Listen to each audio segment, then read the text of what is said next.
Jared. I'm the banquet chef down at L'Auberge du Lac, Lake Charles, Louisiana. We're probably about 20 minutes away from some of the biggest crawfish ponds in Louisiana, Lacassine, Iowa, Iota, that area, where we just have an abundance of crawfish. So today I'm gonna cook something for you with some of those fresh Louisiana crawfish tails that are kind of like at our back doorstep.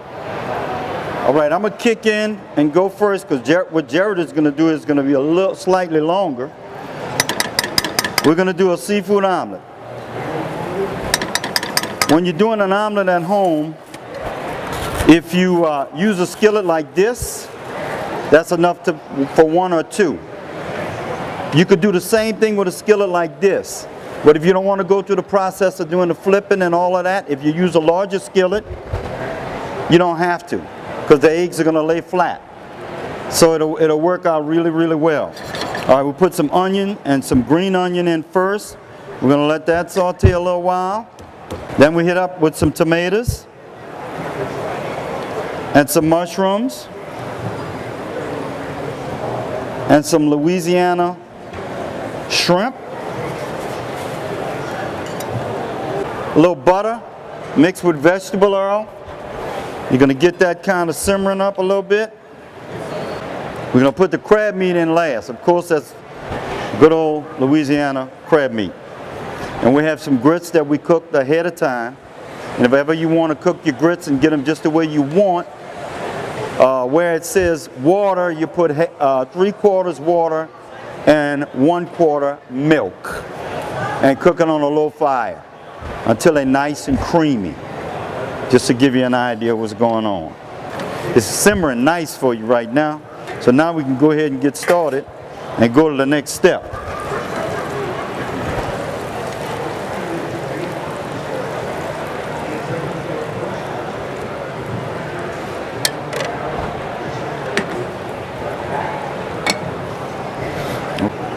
All right, now we're going to hit you up with a little crab meat.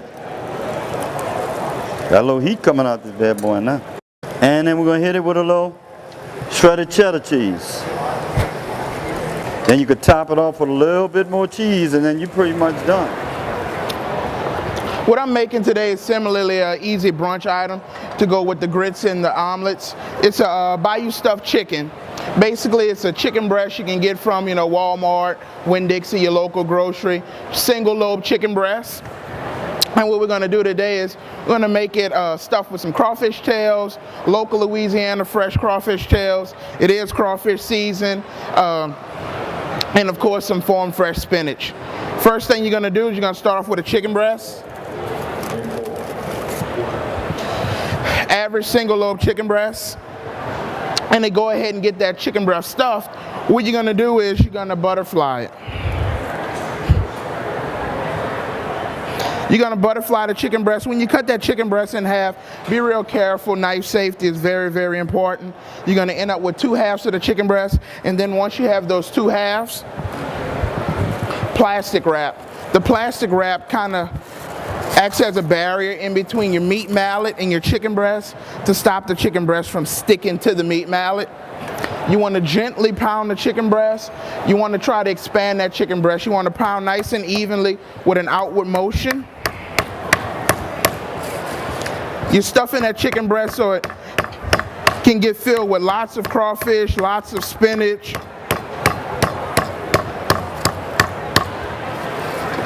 As you can see, you went from a single piece of chicken breast to more of a cutlet. Some fresh Louisiana crawfish tails,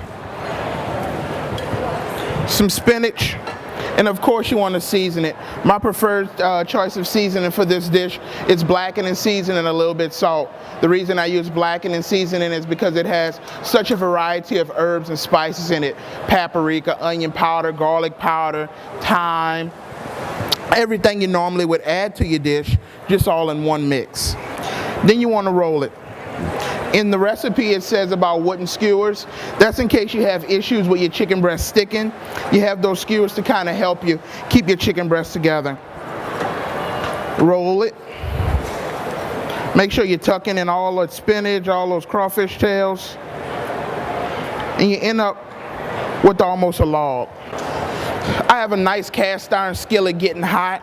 A little bit oil.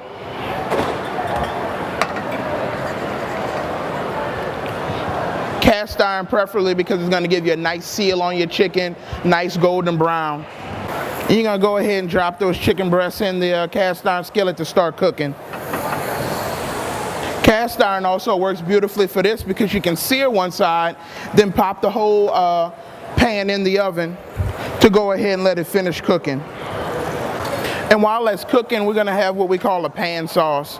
Merely is you're going to put all your ingredients into the pan, let them simmer.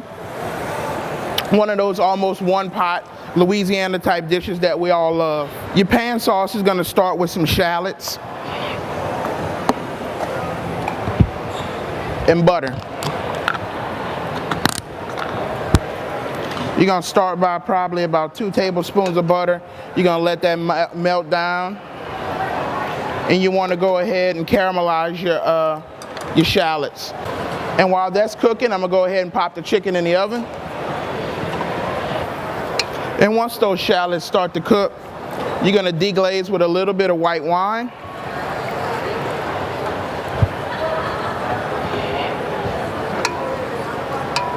Let that reduce kind of by half, where it's just kind of a jelly glaze at the bottom of the pan of wine and butter and shallots.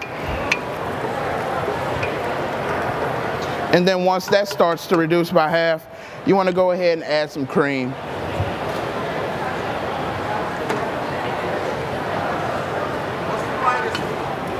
Once that kind of reduces, the next items that you're going to add is a little bit fresh parsley. Some capers is going to give it that salty little kick to it. A little fresh thyme. Of course, salt and pepper.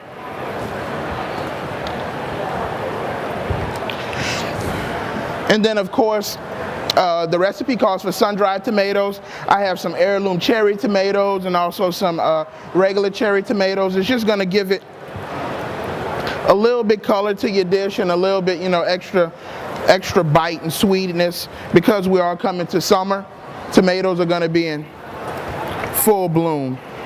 You go ahead and you take the chicken out. You're going to let the chicken rest.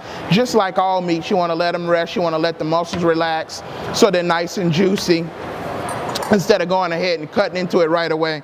You go ahead and you want to make nice bias cuts. That way it looks like you have nice big juicy pieces of chicken, when in actuality you have a nice portion size. Summer in Louisiana, you don't want to eat too much and be all stuffed and full and sleepy. One nice little piece of chicken. It has some nice crawfish and some nice spinach in it. And then, of course, the pan sauce.